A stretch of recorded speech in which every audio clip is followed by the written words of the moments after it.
Sebagaimana yang kita ketahui, sejarah dunia Islam sangatlah kaya dan penuh dengan peristiwa yang dapat memberikan pembelajaran serta pemahaman tentang perkembangan peradaban. Salah satu fase penting dalam sejarah tersebut adalah pada zaman jahiliyah. Meski banyak orang yang sudah mendengar istilah ini, tidak semua benar-benar paham tentang apa yang dimaksud dengan zaman jahiliyah dan mengapa fase ini begitu krusial dalam konteks perkembangan Islam. Maka dari itu, dalam video ini kita akan mengupas tuntas tentang era ini dengan mengacu pada fakta sejarah yang dapat dipertanggungjawabkan, bukan sekedar pandangan subjektif semata. Bila kita berbicara mengenai zaman jahiliyah, kita sedang merujuk pada masa yang dikenal dengan istilah zaman kebodohan. Namun penting untuk dipahami bahwa kebodohan yang dimaksud bukanlah kebodohan dalam hal pengetahuan atau ilmu pengetahuan semata. Zaman jahiliyah lebih merujuk pada kebodohan dalam aspek akidah, moral, dan etika. Masyarakat Arab pada masa itu terperangkap dalam keyakinan dan kebiasaan yang bertentangan dengan ajaran agama yang benar. Mereka menyembah berhala, terjerumus dalam praktik-praktik yang tidak bermoral, dan jauh dari jalan yang benar dalam hal pemahaman tentang Tuhan dan kehidupan. Secara umum, istilah jahiliyah berasal dari kata jahala yang berarti tidak mengetahui atau tidak memahami. Dalam konteks ini, masa jahiliyah dipahami sebagai periode di mana masyarakat Arab tidak memiliki petunjuk yang jelas tentang agama, moralitas, dan tata cara kehidupan yang benar. Mereka hidup dalam kegelapan akidah dengan kepercayaan yang salah tentang Tuhan dan dunia. Kebiasaan mereka yang banyak menyembah berhala, melakukan praktik jahiliyah seperti membunuh bayi perempuan, dan menerapkan sistem kasta yang sangat diskriminatif adalah cerminan dari kebodohan yang mendalam pada masa itu. Pada zaman jahiliyah, kehidupan sosial masyarakat Arab sangat dipengaruhi oleh budaya suku. Suku-suku Arab memiliki kekuatan yang besar dalam kehidupan sosial, dan seringkali ada persaingan sengit di antara suku tersebut. Mereka hidup dalam masyarakat yang terpecah belah, di mana ikatan kekerabatan suku lebih diutamakan daripada ikatan persaudaraan secara universal. Sistem sosial ini menghasilkan banyak ketidakadilan, termasuk perbudakan dan diskriminasi terhadap perempuan. Salah satu praktik yang paling mengerikan adalah pada zaman jahiliyah ada pembunuhan bayi perempuan. Budaya ini muncul karena pandangan yang sangat rendah terhadap perempuan. Dalam pandangan mereka, pada masa itu, seorang anak perempuan dianggap sebagai aib dan beban. Oleh karena itu, apabila seseorang memiliki anak perempuan, maka seringkali memilih untuk membunuhnya demi menjaga kehormatan keluarga atau suku. Ini adalah salah satu contoh nyata dari kebodohan moral yang terjadi di masyarakat pada masa itu. Selain itu, kehidupan masyarakat Arab di zaman jahiliyah juga dipenuhi dengan kebiasaan yang merugikan, seperti berjudi, meminum khamar, dan terlibat dalam berbagai tindakan amoral lainnya. Nilai-nilai keadilan dan persaudaraan universal tidak dihargai, dan masyarakat lebih memperhatikan kepentingan suku atau golongan masing-masing. Ada banyak faktor yang menyebabkan kemunduran moral masyarakat Arab pada zaman jahiliyah. Salah satu faktor utama adalah pengaruh kuat dari sistem kepercayaan yang menyimpang. Masyarakat Arab pada waktu itu meyakini banyak dewa dan berhala, serta memiliki berbagai ritual keagamaan yang tidak sesuai dengan ajaran yang benar. Kepercayaan terhadap berhala ini mengarahkan mereka kepada praktik yang bertentangan dengan moralitas dan bertentangan dengan agama yang benar. Selain itu, sistem sosial yang berdasarkan pada suku dan kekuasaan menyebabkan ketidakadilan yang mendalam. Hanya golongan tertentu yang memiliki hak istimewa, sementara yang lainnya, terutama golongan lemah seperti perempuan dan budak, seringkali mengalami penindasan. Kebiasaan ini memperparah kemunduran moral di mana banyak orang merasa tidak ada keadilan sosial dan kemanusiaan yang berlaku.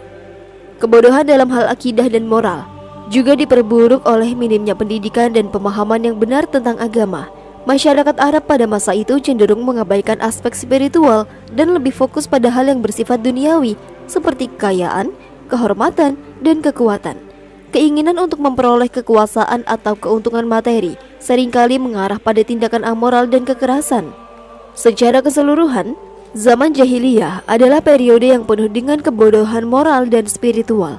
Masyarakat Arab pada masa itu terjebak dalam kepercayaan yang salah, praktik-praktik yang tidak etis, dan kehidupan sosial yang penuh dengan ketidakadilan. Namun inilah titik awal dari perjalanan besar umat Islam yang melalui ajaran Rasulullah SAW membawa cahaya dan pencerahan bagi umat manusia. Dengan datangnya Islam, nilai-nilai akidah yang benar, moralitas yang tinggi dan keadilan sosial diperkenalkan sebagai dasar bagi perbaikan masyarakat, membebaskan mereka dari kegelapan yang melanda pada masa jahiliyah. Di Jazirah Arab pada masa pra-Islam, masyarakat menganut sistem kepercayaan politeisme, yaitu menyembah banyak dewa dan berhala. Kepercayaan ini berkembang seiring waktu dan sangat mempengaruhi kehidupan sosial, budaya, dan spiritual masyarakat Arab. Penyembahan berhala menjadi bagian utama dari kehidupan mereka, di mana benda-benda tersebut diyakini memiliki kekuatan untuk mempengaruhi nasib, memberikan perlindungan, atau bahkan mengabulkan permohonan. Di berbagai suku Arab, setiap kelompok biasanya memiliki berhala yang mereka sembah. Dan dalam banyak kasus, berhala-berhala ini terbuat dari batu, kayu, atau logam. Namun beberapa berhala yang lebih besar dan lebih terkenal juga muncul, seperti Hubal, Lata, Uzza, dan Manat, yang memiliki peran penting dalam kehidupan masyarakat pra-Islam. Hubal adalah salah satu berhala yang paling terkenal dan paling disembah di Jazirah Arab, terutama di kota Mekah. Berhala ini diyakini memiliki kekuatan besar dan seringkali dijadikan simbol kekuasaan. Hubal terletak di dalam Ka'bah dan menjadi pusat pemujaan orang-orang Quraisy. Konon Hubal ini dianggap sebagai dewa yang dapat menentukan kemenangan dalam peperangan dan memberikan nasib yang baik.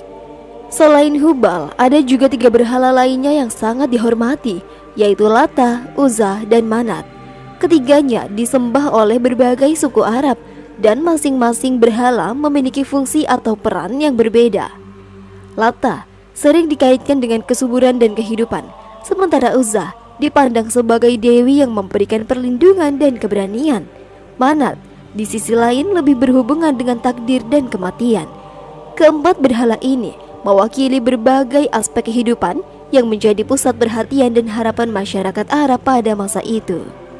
Masyarakat Arab pada zaman jahiliyah memiliki ritual-ritual tertentu yang berkaitan dengan penyembahan berhala ini. Setiap suku atau komunitas di Jazirah Arab akan melakukan perjalanan ke Mekah untuk mengunjungi Ka'bah, yang menjadi pusat penyembahan berhala terbesar. Mereka akan berdoa, memberikan persembahan, atau bahkan menyembelih hewan sebagai tanda penghormatan kepada berhala mereka. Tradisi ini berkembang sangat pesat sehingga menjadi bagian tidak terpisahkan dari budaya Arab pada masa itu. Selain ritual persembahan dan doa kepada berhala, masyarakat Arab juga melakukan berbagai tradisi lain dalam kehidupan sehari-hari mereka yang berhubungan dengan keyakinan mereka terhadap berhala tersebut. Salah satunya adalah praktik melakukan haji atau perjalanan suci ke Ka'bah, yang meskipun tidak sama dengan haji yang dilakukan oleh umat Islam saat ini, tetap menjadi bagian penting dari spiritualitas mereka. Masyarakat akan melakukan ritual tertentu saat berkunjung ke Ka'bah, termasuk berkeliling di sekitarnya, berdoa, dan memberikan persembahan kepada berhala yang ada di sana. Persembahan dalam bentuk hewan seperti unta, kambing, atau domba juga menjadi bagian dari tradisi ini. Dalam beberapa kasus, darah dari hewan yang disembelih akan dituangkan ke sekitar Ka'bah atau diberikan langsung kepada berhala sebagai simbol penghormatan atau permohonan. Seiring berjalannya waktu, tradisi penyembahan ini berkembang dan semakin mendalam, bahkan menyebabkan pengaruh budaya yang kuat dalam kehidupan masyarakat Arab. Kepercayaan terhadap berhala ini melibatkan aspek sosial dan politik, di mana kekuasaan dan pengaruh sebuah suku seringkali dipandang lebih tinggi jika mereka memiliki berhala besar dan banyak pengikut. Ini menunjukkan betapa eratnya hubungan antara agama dan kekuasaan di masyarakat Arab pada masa itu. Sejak zaman Nabi Ibrahim alaihi salam, Ka'bah memang sudah menjadi tempat yang sangat penting bagi masyarakat Arab. Namun makna dan peran Ka'bah sebelum kedatangan Islam sangatlah berbeda dengan peranannya setelahnya. Ka'bah awalnya dibangun oleh Nabi Ibrahim sebagai tempat penyembahan kepada Tuhan yang Maha Esa, yaitu Allah Subhanahu wa Ta'ala. Ka'bah pada masa itu adalah simbol monoteisme dan menjadi pusat ibadah bagi umat yang mengikuti ajaran Nabi Ibrahim. Namun seiring berjalannya waktu dan perubahan yang terjadi di masyarakat Arab, Ka'bah berubah fungsi. Ka'bah yang semula dibangun sebagai rumah Tuhan, perlahan-lahan dijadikan pusat penyembahan berhala. Berhala-berhala besar yang disembah oleh masyarakat Arab seperti Hubal, Lata, Uzza, dan Manat diletakkan di dalam dan di sekitar Ka'bah, mengubah tempat yang dulu suci menjadi pusat ritual politeisme. Perubahan besar dalam peran Ka'bah terjadi ketika Amr bin Luhai, seorang pemimpin dari suku Khuza'ah, memasukkan praktik penyembahan berhala ke dalam kota Mekah. Amr bin Luhai, yang dikenal sebagai sosok yang berpengaruh dalam sejarah pra-Islam, adalah tokoh yang pertama kali membawa berhala-berhala dari luar Mekah dan menempatkannya di sekitar Ka'bah. Ia membawa berhala Hubal dari Syam dan menempatkannya di Ka'bah sebagai simbol kekuasaan dan kesakralan. Amr bin Luhai mempopulerkan ajaran penyembahan berhala di kalangan suku-suku Arab lainnya dengan mengatakan bahwa berhala ini dapat memberikan perlindungan dan keberkahan. Pengaruhnya memang sangat besar dan praktik penyembahan berhala menjadi semakin meluas di seluruh jazirah Arab. Hal ini menjadikan Ka'bah yang dulunya hanya dikenal sebagai tempat ibadah monoteistik berubah menjadi pusat penyembahan berbagai dewa dan berhala. Kaum Quraisy, yang merupakan suku yang paling berpengaruh di Mekah, memainkan peran kunci dalam mempertahankan status quo yang ada pada masa itu. Masyarakat Quraisy terstruktur dalam beberapa kelas sosial, dengan kelas elit yang memiliki kekuasaan dan pengaruh yang sangat besar, dan juga memiliki peran penting dalam pengelolaan Ka'bah, yang pada saat itu merupakan pusat penyembahan berhala yang paling dihormati. Mereka bertanggung jawab atas pelaksanaan ritual-ritual keagamaan dan menjaga Ka'bah sebagai tempat suci yang dikunjungi oleh orang-orang dari seluruh jazirah Arab.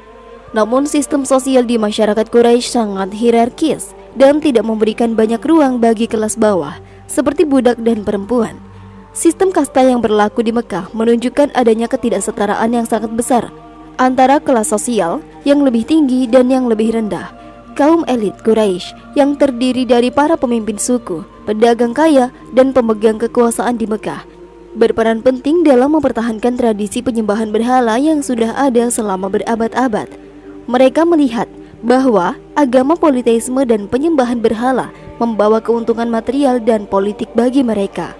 Dengan mempertahankan kekuasaan atas Ka'bah, mereka mengendalikan perdagangan dan ritual keagamaan yang mendatangkan banyak keuntungan. Perubahan yang dibawa oleh ajaran Islam yang menyerukan tauhid dan menentang penyembahan berhala tentu saja mengancam status quo yang mereka nikmati. Oleh karena itu, kaum Quraisy menjadi sangat menentang ajaran Islam dan menolak untuk menerima Nabi Muhammad sebagai Rasul.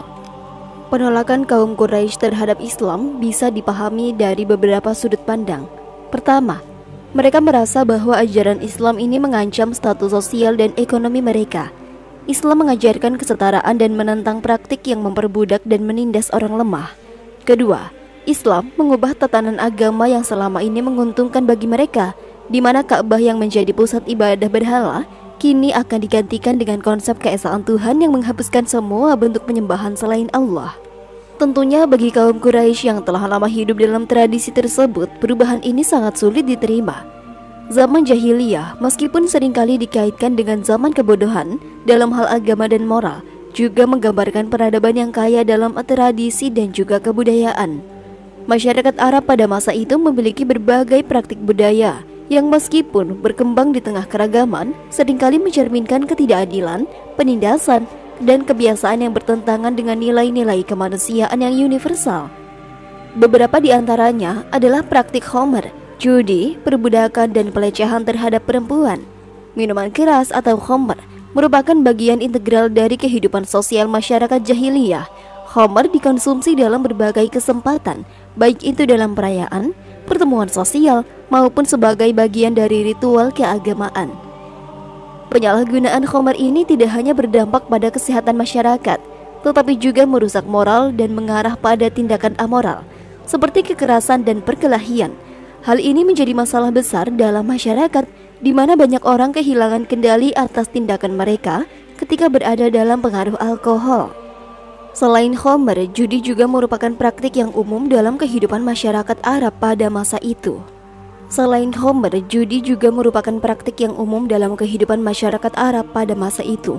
Mereka percaya bahwa judi adalah salah satu cara untuk memperoleh kekayaan dengan cepat.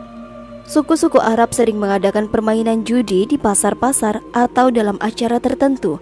Ketergantungan pada judi membawa dampak buruk, mengarah pada kerugian finansial yang besar dan memperburuk ketidakadilan sosial. Praktik perbudakan juga sangat umum pada zaman jahiliyah. Budak dianggap sebagai barang milik yang bisa diperjualbelikan dan seringkali mereka dipekerjakan dalam kondisi yang sangat buruk.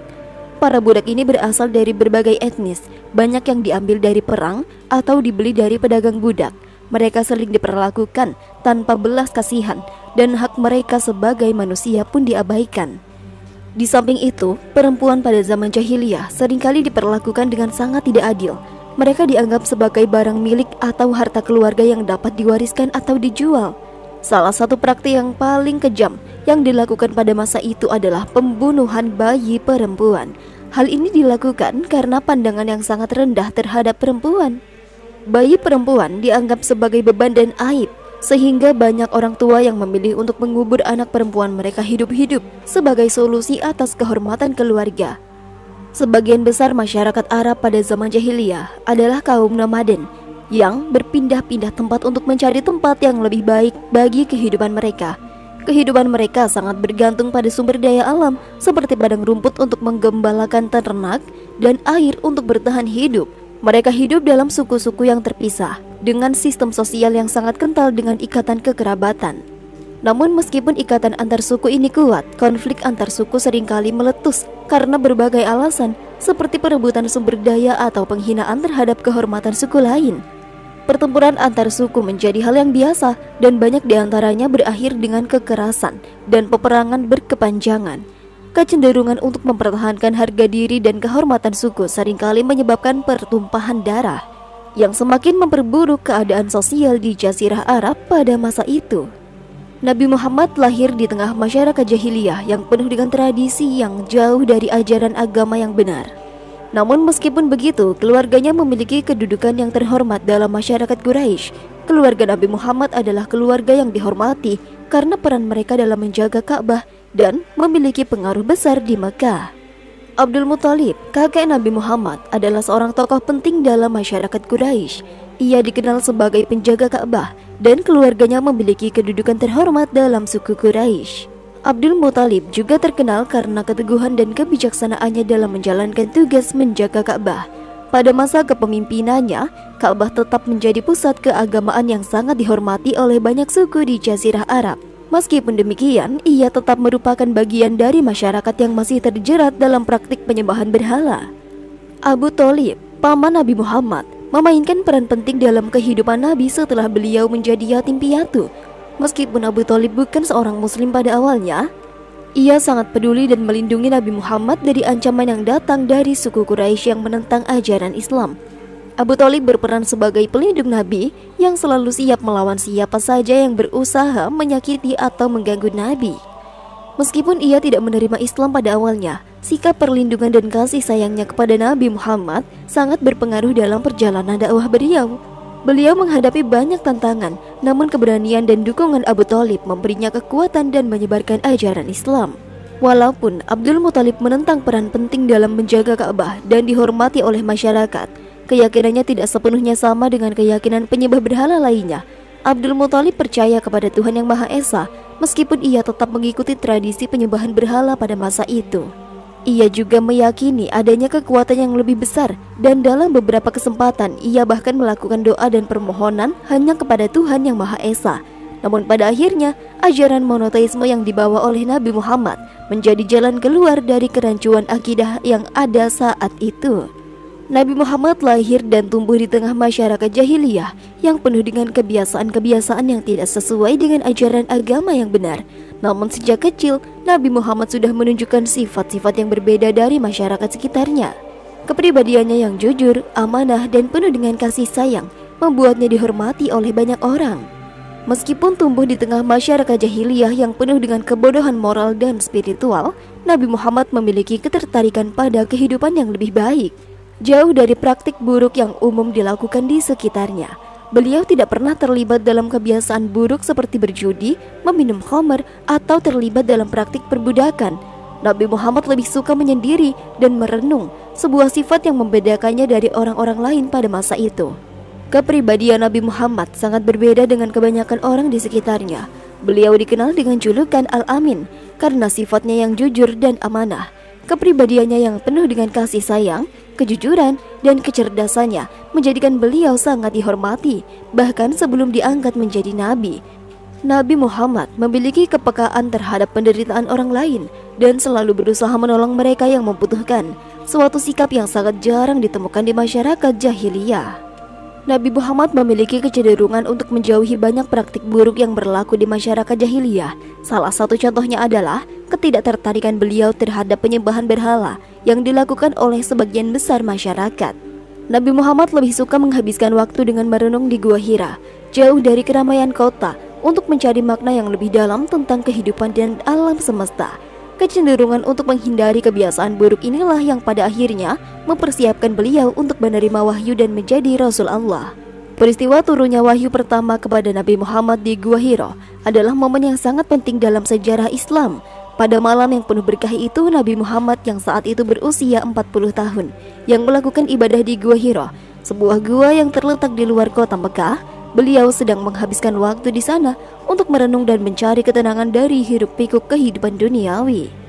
Pada malam tersebut, Allah mengirimkan malaikat Jibril untuk menyampaikan wahyu pertamanya, yaitu surah Al-Alaq yang dimulai dengan perintah Iqra.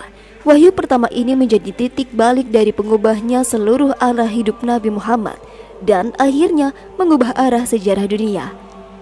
Ketika Nabi Muhammad mulai menerima wahyu dan mengajarkan ajaran tauhid, masyarakat Mekah, terutama kalangan Quraisy, merasa terancam dan resah. Mereka sudah lama hidup dalam tradisi penyembahan berhala, dan ajaran tauhid yang dibawa Nabi Muhammad jelas bertentangan dengan keyakinan yang mereka anut. Tauhid telah menghapuskan penyembahan terhadap berhala yang selama ini menjadi pusat kepercayaan mereka. Sebagian besar masyarakat Mekah, terutama kaum Quraisy yang memiliki kekuasaan, mereka merasa bahwa ajaran Islam ini akan merusak sistem keagamaan dan sosial bagi mereka yang sudah mapan. Mereka tidak hanya melihat ajaran tauhid sebagai ancaman terhadap keyakinan mereka, tetapi juga terhadap kekuasaan dan pengaruh yang mereka miliki. Oleh karena itu, mereka merasa perlu untuk melawan ajaran ini dengan berbagai cara, baik secara terbuka maupun tersembunyi. Pada awalnya Nabi Muhammad melakukan dakwah secara sembunyi-sembunyi. Beliau mulai mengajak orang-orang terdekatnya, seperti istri beliau Khadijah, sepupu Ali bin Abi Thalib, dan sahabat karib Abu Bakar untuk memeluk Islam. Melalui keajakan ini, beberapa orang pertama yang memeluk Islam, yang kemudian dikenal sebagai Muslim awal, mulai terbentuk.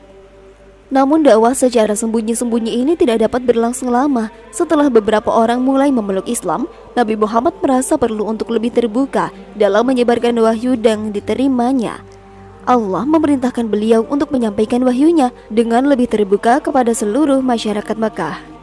Namun meskipun dakwah yang lebih terbuka ini membuat Islam semakin dikenal, respon dari masyarakat Mekah tidaklah baik. Kaum Quraisy merasa terganggu dengan penyebaran ajaran ini dan berusaha keras untuk menghalanginya. Seiring dengan berkembangnya dakwah Nabi Muhammad dan semakin banyaknya orang yang memeluk Islam, kaum Quraisy merasa terancam oleh perubahan besar yang dibawa oleh ajaran Islam. Mereka berusaha dengan segala cara untuk menghalangi penyebaran Islam dan mempertahankan status quo yang mereka miliki. Salah satu bentuk perlawanan yang dilakukan oleh kaum Quraisy terhadap umat Islam adalah dengan memboikot mereka secara sosial dan ekonomi. Kaum Quraisy mengeluarkan keputusan untuk memboikot keluarga Bani Hashim, yaitu keluarga Nabi Muhammad, yang juga menjadi bagian dari umat Islam. Mereka menutup akses perdagangan, menjauhkan mereka dari masyarakat, dan menolak untuk berhubungan dengan mereka dalam segala hal. Boikot ini bertujuan untuk menekan kaum muslim agar mereka meninggalkan ajaran Islam. Selain boikot, kaum Quraisy juga melakukan intimidasi dan penganiayaan terhadap orang-orang yang baru memeluk Islam. Mereka menyiksa para pengikut Nabi Muhammad dengan kekerasan fisik dan psikis. Salah satu kisah yang terkenal adalah tentang Bilal bin Rabah, seorang budak hitam yang memeluk Islam dan menjadi salah satu sahabat Nabi yang paling setia. Bilal, yang dikenal dengan suara indahnya, sering dipaksa oleh majikannya untuk menyerah dan meninggalkan Islam. Namun ia tetap teguh pada keyakinannya. Ia seringkali disiksa dengan cara yang sangat kejam, seperti dibaringkan di atas pasir panas di tengah terik matahari, dan dipaksa untuk mengatakan kata-kata yang menyatakan penyangkalannya terhadap Islam. Meskipun demikian, Bilal tetap bertahan dan tidak pernah menyerah. Kisah penganiayaan ini mencerminkan betapa beratnya ujian yang harus dihadapi oleh kaum muslim dalam mempertahankan iman mereka. Para sahabat Nabi seperti Ammar bin Yasir, Sumayyah, dan lainnya juga mengalami penganiayaan yang sangat berat. Bahkan ada yang sampai meninggal dunia karena siksaan yang diterima. Selain Bilal, ada banyak sahabat lainnya yang menjadi contoh keberanian dan keteguhan iman. Meskipun mereka menghadapi berbagai siksaan dari kaum Quraisy, mereka semua menunjukkan bahwa meskipun tekanan itu begitu berat, keyakinan mereka kepada Allah dan ajaran Nabi Muhammad tidak bisa dihancurkan begitu saja. Kaum Quraisy sangat menyadari bahwa ajaran Islam yang menyerukan tauhid dapat meruntuhkan seluruh sistem keagamaan mereka. Oleh karena itu, mereka berusaha keras untuk mempertahankan praktik penyembahan berhala yang sudah menjadi bagian dari tradisi dan identitas mereka. Mereka menganggap penyembahan berhala adalah simbol kekuatan dan kehormatan mereka yang mendatangkan kemakmuran dan pengaruh politik di Jazirah Arab. Upaya yang dilakukan oleh kaum Quraisy untuk mempertahankan penyembahan berhala termasuk dengan berbagai cara, mulai dari menyebarkan fitnah dan kebohongan tentang Nabi Muhammad hingga mengancam dan mengintimidasi orang-orang yang memeluk Islam. Mereka juga mencoba membujuk Nabi Muhammad untuk meninggalkan dakwahnya dengan berbagai tawaran seperti kekayaan, kedudukan, dan bahkan wanita. Namun Nabi Muhammad tetap teguh pada misinya dan tidak terpengaruh dengan tawaran tersebut. Perlawanan ini berlangsung cukup lama, namun Islam terus berkembang meskipun menghadapi berbagai cobaan. Dakwah Nabi Muhammad juga semakin lama diterima oleh sebagian masyarakat, terutama setelah banyak sahabat yang tetap setia meskipun harus menghadapi penganiayaan dan tekanan yang berat. Mereka percaya bahwa ajaran Islam yang dibawa Nabi Muhammad adalah kebenaran yang akan mengubah dunia dan membawa umat manusia kepada jalan yang benar. Pada masa-masa awal dakwah Islam, umat muslim menghadapi tekanan yang sangat berat dari kaum Quraisy yang terus-menerus menindas dan menganiaya mereka. Dalam keadaan seperti ini, Nabi Muhammad memutuskan untuk mengirimkan sebagian pengikutnya yang paling teraniaya untuk mencari perlindungan di luar Mekah, yaitu di Habasyah, yang sekarang dikenal sebagai Ethiopia. Hijrah ini bukan hanya merupakan langkah untuk menyelamatkan diri, tetapi juga sebuah upaya untuk melindungi iman mereka dari penyiksaan yang semakin menjadi-jadi. Nabi Muhammad memilih Habasyah sebagai tempat perlindungan karena pada saat itu negeri tersebut dipimpin oleh seorang raja yang dikenal adil dan bijaksana, yaitu Raja Negus. Di tengah kesulitan yang dihadapi umat Islam, Nabi Muhammad ingin memberikan kesempatan bagi para pengikutnya untuk menjalani kehidupan yang lebih damai dan bebas dari kekerasan yang ditimpa oleh Quraisy. Sekitar 12 tahun sebelum hijrah Nabi Muhammad ke Madinah, sekitar 15 hingga 20 sahabat pertama dari kalangan muslim awal berangkat ke Habasyah untuk mencari perlindungan. Nabi Muhammad memberikan mereka petunjuk agar mereka tidak ragu untuk melarikan diri ke negeri tersebut jika hidup mereka terancam. Mereka berangkat dengan harapan dapat menjalani hidup yang lebih aman serta untuk menyelamatkan keyakinan mereka yang terancam oleh penganiayaan di Mekah. Setelah tiba di Habasyah, para sahabat disambut dengan baik oleh Raja Najasyi. Dalam sejarah Islam, raja ini dikenal sebagai seorang raja yang bijaksana, adil, dan memiliki kebijaksanaan dalam memandang agama. Ketika kaum Quraisy mengirimkan utusan untuk meminta Raja Najasyi mengembalikan para pengungsi muslim, raja tersebut menunjukkan sikap yang sangat bijaksana. Ia meminta para sahabat muslim untuk menjelaskan ajaran Islam dan mendengarkan dengan penuh perhatian. Para sahabat yang diutus untuk menjelaskan Islam kepada Raja Najasyi membacakan ayat Al-Quran, termasuk surah Maryam yang menceritakan kisah kehidupan Nabi Isa dan ibunya. Raja tersebut sangat terkesan dengan apa yang ia dengar, dan ia menyadari bahwa ajaran yang dibawa oleh Nabi Muhammad tidak bertentangan dengan ajaran agama monoteisme yang ia anut. Bahkan, Raja Najasyi dengan tegas menolak untuk menyerahkan para sahabat tersebut kepada utusan Quraisy, dan ia memberikan perlindungan kepada mereka. Perlindungan ini menunjukkan bahwa Islam bukanlah agama yang mengancam atau meniru agama lain, melainkan sebuah ajaran baru yang mengusung nilai-nilai moral yang lebih tinggi, seperti keadilan, kedamaian, dan kesejahteraan umat manusia. Setelah beberapa tahun berdakwah di Mekah, Nabi Muhammad menghadapi penolakan yang semakin keras dari kaum Quraisy. Masyarakat Mekah yang semakin menentang ajaran Islam membuat Nabi Muhammad mencari tempat baru untuk melanjutkan dakwahnya.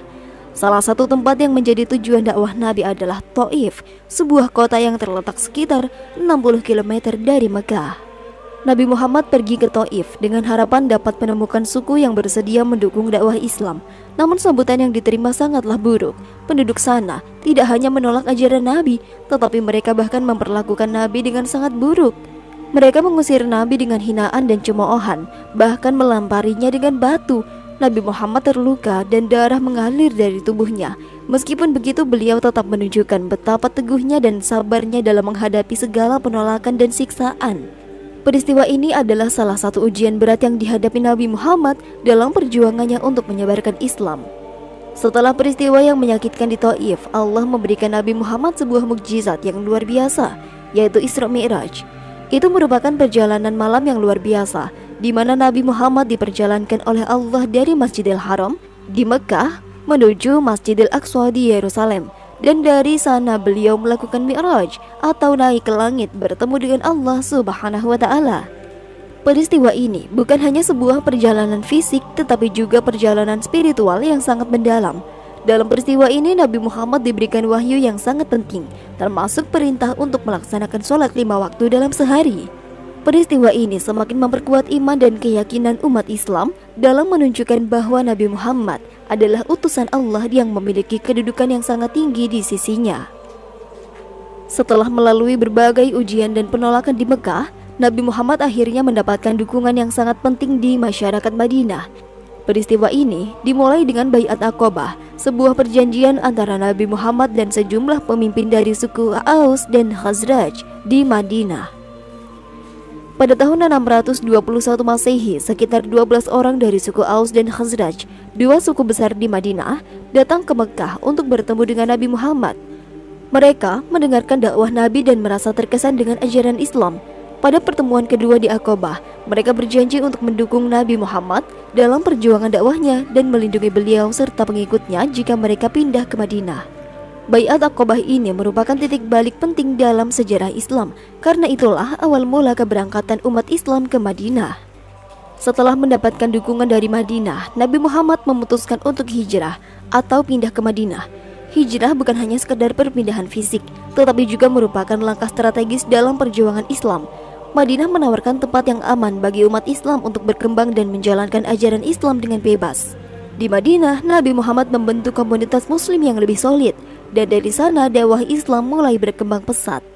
Madinah menerima Islam lebih cepat dibandingkan Mekah karena beberapa faktor. Pertama, Madinah lebih terbuka terhadap ajaran baru, terutama setelah mengalami konflik antar suku yang berkepanjangan. Banyak penduduk Madinah yang tertarik dengan ajaran Nabi Muhammad karena mengajarkan perdamaian dan persatuan antar suku-suku yang bertikai. Selain itu, Madinah memiliki lebih sedikit pengaruh penyembahan berhala dibandingkan Mekah, sehingga mereka lebih mudah menerima konsep tauhid yang diajarkan oleh Nabi Muhammad. Setelah hijrah ke Madinah, Nabi Muhammad bersama umat Islam mulai membangun sebuah masyarakat yang sangat berbeda dengan yang ada di Mekah sebelumnya. Madinah yang sebelumnya terpecah-pecah oleh konflik antar suku, kini bertransformasi menjadi sebuah peradaban Islam yang kuat, damai, dan penuh dengan nilai moral yang tinggi. Sebelum kedatangan Islam, Madinah merupakan sebuah kota yang dihuni oleh beberapa suku yang sering terlibat dalam perselisihan dan peperangan. Dua suku besar, Aus dan Khazraj, bahkan memiliki konflik yang sudah berlangsung lama, menciptakan ketegangan dan kebencian di antara mereka. Hal ini menunjukkan bahwa masyarakat Madinah sebelum kedatangan Islam berada dalam kondisi jahiliyah, di mana norma-norma moral dan sosial sangat lemah dan keadilan seringkali terabaikan. Namun setelah kedatangan Nabi Muhammad, Islam mulai mengubah semua itu. Nabi Muhammad mengajarkan konsep persaudaraan di antara umat Islam yang berasal dari suku yang berbeda, bahkan menciptakan hubungan yang lebih kuat antara orang-orang yang sebelumnya terpecah oleh perbedaan suku. Salah satu aspek penting dari perubahan yang dibawa oleh Islam adalah penghapusan sistem perbudakan yang berlaku pada waktu itu. Islam mengajarkan bahwa semua manusia tanpa memandang latar belakang mereka memiliki martabat yang setara di hadapan Allah. Konsep ini memperkenalkan perubahan sosial yang sangat signifikan di Madinah, di mana para budak diberikan hak mereka dan hubungan antara majikan dan budak berubah menjadi lebih manusiawi. Setelah hijrah ke Madinah, Nabi Muhammad segera menyusun sebuah piagam yang sangat penting yang dikenal dengan sebutan Piagam Madinah. Piagam ini tidak hanya mengatur hubungan antara umat Islam, tetapi juga mengatur hubungan antar umat Islam dan penduduk Madinah yang non-Muslim, termasuk kaum Yahudi dan Nasrani.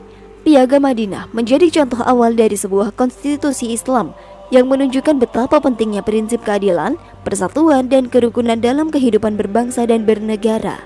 Piagam Madinah ini terdiri dari beberapa pasal yang mengatur berbagai aspek kehidupan masyarakat Madinah, termasuk hak individu, perlindungan terhadap agama dan harta benda, serta kewajiban-kewajiban bersama untuk menjaga keamanan dan perdamaian.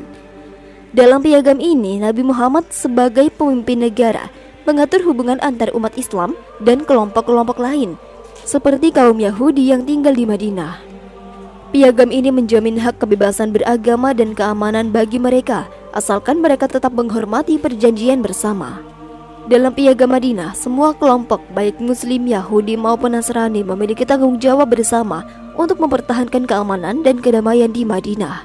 Masing-masing kelompok yang juga memiliki hak untuk mengelola urusan agama mereka sendiri dengan syarat tidak mengganggu hak orang lain.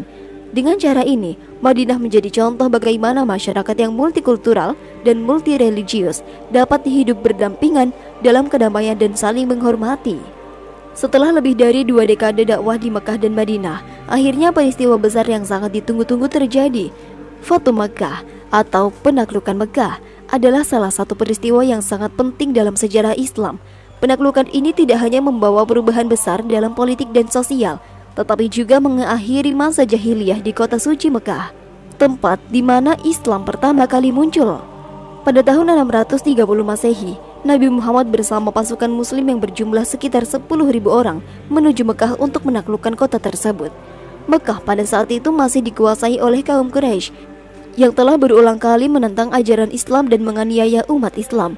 Namun penaklukan Mekah tidak terjadi melalui peperangan yang berdarah-darah. Sebaliknya, Nabi Muhammad menunjukkan strategi diplomatik yang sangat bijaksana. Ketika pasukan muslim sampai di Mekah, Nabi Muhammad mengumumkan bahwa beliau tidak akan membalas dendam terhadap penduduk Mekah yang pernah menganiaya umat Islam. Justru, beliau memberikan amnesti kepada mereka yang menunjukkan sikap kasih sayang dan kemurahan hati seorang pemimpin. Hal ini membuat banyak orang Mekah terkesan dan akhirnya menerima Islam. Mekah pun jatuh ke tangan umat Islam tanpa ada pertumpahan darah yang besar. Setelah Mekah berhasil ditaklukkan, salah satu tindakan pertama yang dilakukan oleh Nabi Muhammad adalah membersihkan Ka'bah dari berhala yang selama ini disembah oleh masyarakat Mekah. Tindakan ini sangat simbolis karena Ka'bah sebelumnya menjadi pusat penyembahan berhala yang bertentangan dengan ajaran Islam. Dengan penghancuran tersebut, Nabi Muhammad menegaskan bahwa Islam datang untuk menghancurkan praktik syirik dan mengembalikan Ka'bah sebagai tempat suci. Setelah penaklukan Mekah dan penghancuran berhala, perubahan besar terjadi dalam kehidupan masyarakat Mekah. Masyarakat yang sebelumnya hidup dalam praktik penyembahan berhala, kini mulai beralih kepada keyakinan yang baru, yaitu tauhid, kepercayaan kepada Allah Subhanahu wa Ta'ala. Perubahan akidah ini juga mempengaruhi berbagai aspek kehidupan masyarakat Mekah. Dengan diterimanya Islam, kehidupan sosial, politik, dan ekonomi Mekah mulai berubah. Islam memberikan pedoman hidup yang lebih jelas, yang mengatur hubungan antara individu dan masyarakat. Sistem perbudakan yang ada sebelumnya perlahan-lahan dihapuskan, dan umat Islam didorong untuk memperlakukan sesama manusia dengan adil dan penuh dengan kasih sayang. Mekah yang dulu dipenuhi dengan kejahiliahan, kini berubah menjadi kota yang suci dan penuh dengan keberkahan, tempat umat Islam dan seluruh dunia datang untuk melaksanakan ibadah haji. Penaklukan Mekah tidak hanya mengakhiri kekuasaan kaum Quraisy, tetapi juga membawa Mekah dari seluruh jazirah Arab ke dalam peradaban Islam yang penuh kedamaian, keadilan, dan kesetaraan. Setelah peristiwa Fatu Mekah, fenomena yang sangat penting dalam sejarah Islam terjadi, yaitu konversi massal orang Arab ke dalam agama Islam. Keberhasilan Nabi Muhammad dalam menunjukkan Mekah tidak hanya mengubah arah sejarah kota itu, tetapi juga menyebarkan pengaruh Islam ke seluruh jazirah Arab. Sebelum kedatangan Islam, banyak suku-suku Arab yang berpegang teguh pada keyakinan politeisme dan tradisi keagamaan yang sudah berakar dalam budaya mereka. Namun setelah penaklukan Mekah, Islam mulai diterima secara luas oleh masyarakat Arab, dan suku-suku yang sebelumnya terpecah mulai bersatu di bawah bendera agama yang sama. Ada beberapa faktor yang mendorong suku-suku Arab menerima Islam, dan salah satunya adalah kebijakan yang bijaksana dari Nabi Muhammad. Salah satu hal yang menarik adalah bagaimana Islam hadir bukan hanya sebagai agama, tetapi juga sebagai sistem yang mengatur kehidupan sosial, ekonomi, dan politik. Konsep persaudaraan dalam Islam mengedepankan kesetaraan antar suku-suku dan golongan yang berbeda, menarik banyak orang Arab yang merasa terpinggirkan oleh sistem sosial yang ada sebelumnya. Keberhasilan Nabi Muhammad dalam menciptakan perdamaian antar suku-suku yang sebelumnya terlibat konflik, seperti suku Aus dan Khazraj di Madinah, memberikan contoh konkret bagaimana ajaran Islam membawa kemaslahatan bagi masyarakat. Masuknya Islam ke dalam masyarakat Arab membawa dampak yang sangat besar dalam berbagai aspek kehidupan mereka. Salah satu perubahan besar yang terjadi adalah hilangnya sistem hierarki sosial yang didasarkan pada kekayaan dan keturunan. Islam menegaskan bahwa setiap individu terlepas dari status sosial atau latar belakang mereka memiliki martabat yang setara di hadapan Allah. Selain itu, Islam juga membawa perubahan dalam hal perlakuan terhadap perempuan.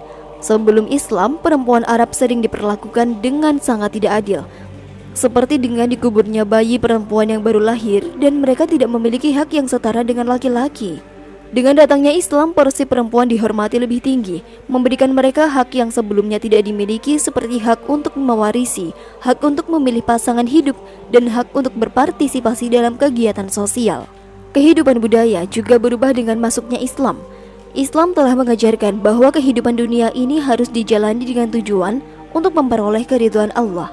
Oleh karena itu, banyak tradisi yang berkaitan dengan kesenangan duniawi seperti perjudian, khamar, dan perbuatan maksiat lainnya mulai ditinggalkan oleh masyarakat Arab. Perubahan-perubahan ini menunjukkan bahwa Islam tidak hanya mengubah keyakinan spiritual, tetapi juga membawa perubahan besar dalam kehidupan sosial dan budaya masyarakat Arab.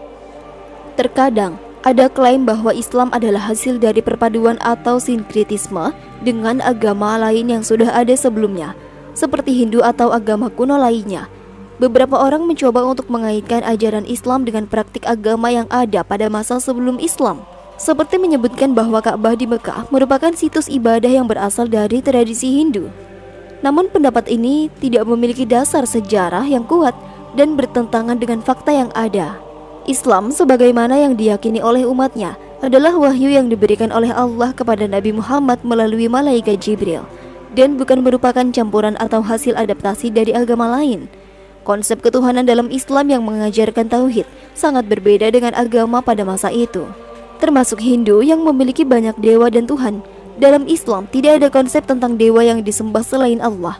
Ajaran Islam sangat tegas dalam menegakkan tauhid, dan ini tidak ada kesamaannya dengan konsep politeisme yang ada dalam banyak agama lain termasuk Hindu. Ada anggapan bahwa Ka'bah di Mekah, tempat yang sangat suci bagi umat Islam, memiliki hubungan atau kesamaan dengan kuil Hindu. Klaim ini seringkali dipopulerkan oleh mereka yang berusaha untuk mencari hubungan antara Islam dan agama lain yang ada sebelum kedatangan Islam. Namun klaim ini tidak mendasar dan bertentangan dengan bukti-bukti yang ada. Pernyataan bahwa Ka'bah adalah kuil Hindu atau memiliki akar tradisi Hindu sangat jauh dari kenyataan. Tidak ada bukti sejarah yang mendukung klaim tersebut. Sebaliknya, sejarah mencatat bahwa Ka'bah telah ada jauh sebelum munculnya agama besar seperti Hindu atau agama besar lainnya. Nabi Ibrahim sendiri yang dikenal sebagai bapak monoteisme membangun Ka'bah sebagai tempat penyembahan kepada Tuhan Yang Maha Esa, dan ini diabadikan dalam tradisi Islam. Secara historis memang tidak ada bukti yang mendukung klaim bahwa Ka'bah memiliki hubungan dengan agama Hindu. Ka'bah adalah tempat yang sangat sakral bagi umat Islam dan merupakan titik awal bagi banyak tradisi dan ibadah dalam Islam, seperti ibadah haji. Salah satu perbedaan mendasar antara Hindu dan Islam adalah dalam konsep ketuhanan. Dalam agama Hindu terdapat berbagai macam dewa dan Tuhan, dan umat Hindu dapat memilih untuk menyembah dewa yang dianggap paling dekat dengan mereka. Sebaliknya, dalam Islam, Tuhan yang disembah adalah Allah Yang Maha Esa dan tidak ada sekutu baginya. Konsep ini dikenal dengan tauhid yang merupakan inti dari ajaran Islam. Selain itu, Islam mengajarkan bahwa Allah adalah pencipta segala sesuatu yang tidak dilahirkan dan tidak pula melahirkan. Konsep ini sangat berbeda dengan banyak agama lain, termasuk Hindu yang memiliki pandangan tentang dewa-dewa yang memiliki sifat tertentu dan terkadang dihubungkan dengan kelahiran dan kematian. Oleh karena itu, klaim bahwa Islam berasal dari Hindu atau merupakan hasil sinkretisme sangat bertentangan dengan ajaran dasar dalam kedua agama tersebut. Islam datang pada saat masyarakat Arab berada dalam kondisi sosial yang sangat tidak adil. Dalam masyarakat jahiliyah, banyak kelompok terpinggirkan, termasuk perempuan, budak, dan golongan yang miskin. Keadilan sosial dan martabat individu seringkali tidak diperhatikan, dan banyak orang yang hidup dalam penindasan serta ketidaksetaraan. Namun dengan kedatangan Islam, Terjadi perubahan besar yang mengangkat derajat kaum tertindas dan membawa mereka ke dalam sistem sosial yang lebih adil dan berperi kemanusiaan. Salah satu aspek yang menonjol dalam perubahan sosial yang dibawa oleh Islam adalah kebijakan tentang perbudakan. Sebelum kedatangan Islam, perbudakan merupakan praktik umum di seluruh jazirah Arab. Budak diperlakukan seperti barang dan tidak memiliki hak dasar sebagai manusia. Islam mendorong para pemilik budak untuk memberikan hak mereka dan kemudian memperlakukan mereka dengan adil. Salah satu cara untuk memperbaiki kondisi budak adalah melalui zakat dan infak yang diperuntukkan bagi orang-orang yang membutuhkan, termasuk budak yang ingin membeli kebebasan mereka. Nabi Muhammad sendiri memberikan contoh dengan memerdekakan budak-budak yang beliau miliki, seperti Bilal bin Rabah yang kemudian menjadi sahabat Nabi yang terkenal. Dengan cara ini, Islam secara perlahan menghapus sistem perbudakan yang ada pada masa itu. Perubahan besar yang dibawa oleh Islam juga meningkatkan derajat perempuan yang sebelumnya diperlakukan dengan sangat buruk dalam masa jahiliyah. Masa itu, perempuan seringkali dianggap sebagai harta yang bisa diwariskan, diperlakukan secara kasar, dan bahkan bayi perempuan yang baru lahir seringkali dikubur hidup-hidup karena dianggap sebagai aib. Islam datang dengan membawa prinsip kesetaraan antara laki-laki dan perempuan di hadapan Allah. Dalam Islam, perempuan diberikan hak untuk mewarisi harta, hak untuk memilih pasangan hidup, hak untuk berpendapat, dan hak untuk berpartisipasi dalam kehidupan sosial dan politik. Salah satu contoh konkret adalah ayat-ayat dalam Al-Quran yang mengatur tentang hak waris, di mana perempuan diberikan hak waris yang paling adil, meskipun lebih kecil dari bagian laki-laki, namun tetap memberikan hak yang jelas bagi perempuan. Perubahan ini merupakan revolusi sosial yang besar, karena Islam memberikan perempuan kedudukan yang lebih tinggi dalam masyarakat. Nabi Muhammad sendiri menunjukkan rasa hormat yang sangat tinggi kepada perempuan, baik itu ibu, istri maupun saudara perempuan. Beliau menjadikan perempuan sebagai mitra belajar dalam kehidupan, dengan memberikan mereka hak yang sama untuk memperoleh pendidikan, bekerja dan berpartisipasi dalam kegiatan sosial. Ajaran Islam menegaskan bahwa setiap individu, baik laki-laki maupun perempuan, kaya ataupun miskin, berkulit hitam ataupun putih, memiliki martabat yang sama di hadapan Allah.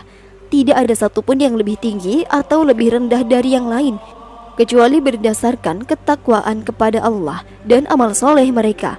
Hal ini sangat kontras dengan sistem sosial yang ada pada masa jahiliyah, di mana perbedaan status sosial dan ras sangat dipentingkan, dan Islam menghapuskan sistem kasta atau status sosial yang membedakan antara orang-orang berdasarkan suku atau keturunan. Setelah kedatangan Islam, agama ini dengan cepat menyebar di berbagai penjuru dunia. Dalam waktu kurang dari 1 abad setelah wafatnya Nabi Muhammad, Islam telah tersebar dari Timur Tengah hingga ke Afrika Utara, Asia Tengah, dan bahkan sebagian besar wilayah Eropa dan Asia. Keberhasilan ini menyebar luas dan bertahan hingga saat ini sangat menarik untuk dikaji karena terdapat beberapa faktor yang mendasari hal tersebut. Salah satu alasan utama mengapa Islam bisa bertahan dan berkembang pesat adalah karena ajaran Islam sangat selaras dengan fitrah atau kodrat manusia. Islam datang dengan menjawab kebutuhan dasar manusia, dengan memberikan ajaran yang jelas tentang hubungan manusia dengan Tuhan, hubungan manusia dengan sesama, dan bagaimana menjalani hidup yang bermakna. Islam mengajarkan prinsip yang mendalam dan universal, seperti keadilan, persaudaraan, kasih sayang, dan kedamaian. Ajaran Islam juga menawarkan jawaban terhadap pertanyaan-pertanyaan fundamental dalam hidup manusia, seperti makna hidup, tujuan hidup, dan cara hidup yang benar. Hal ini membuat banyak orang merasa bahwa Islam memberikan jalan yang benar bagi kehidupan mereka. Selain kebenaran ajaran Islam itu sendiri, penyebaran Islam yang luas juga dipengaruhi oleh kontribusinya dalam membangun peradaban dunia. Setelah penaklukan wilayah besar, umat Islam tidak hanya membawa peran baru, tetapi juga membawa kemajuan dan ilmu pengetahuan teknologi, seni, budaya. Pada zaman kekhalifahan, ilmuwan muslim banyak melakukan terobosan dalam berbagai bidang, seperti matematika, astronomi, kedokteran, dan filsafat. Peradaban Islam yang pada masa itu menjadi salah satu yang paling maju di dunia, dan banyak penemuan besar yang berasal dari dunia Islam yang digunakan oleh peradaban lain. Selain itu, Islam juga memperkenalkan sistem pemerintahan yang lebih adil, sistem keuangan yang transparan, dan sistem pendidikan yang luas. Hal ini menarik banyak orang dari berbagai wilayah untuk memeluk agama Islam, karena mereka melihat bahwa Islam tidak hanya mengajarkan spiritualitas, tetapi juga memberikan fondasi untuk kehidupan sosial yang lebih baik. Perbedaan mendasar antara Islam dan agama atau budaya lain juga menjadi faktor penting mengapa Islam dapat bertahan dan menyebar luas. Islam membawa ajaran tentang tauhid yang menekankan bahwa hanya Allah yang berhak disembah. Ini sangat berbeda dengan banyak agama lain yang memiliki konsep politeisme atau menyembah banyak dewa. Selain itu, Islam juga memberikan panduan hidup yang jelas dalam setiap aspek kehidupan manusia. Ajaran Islam yang mengedepankan kesetaraan, keadilan, dan penghormatan terhadap sesama individu terlepas dari status sosial, latar belakang, atau etnis membuatnya sangat menarik di berbagai belahan dunia. Islam menawarkan solusi bagi masalah-masalah sosial yang dihadapi oleh banyak masyarakat pada saat itu. Dan inilah yang menjadikannya agama yang terus berkembang hingga hari ini. Wallahu a'lam bishawab.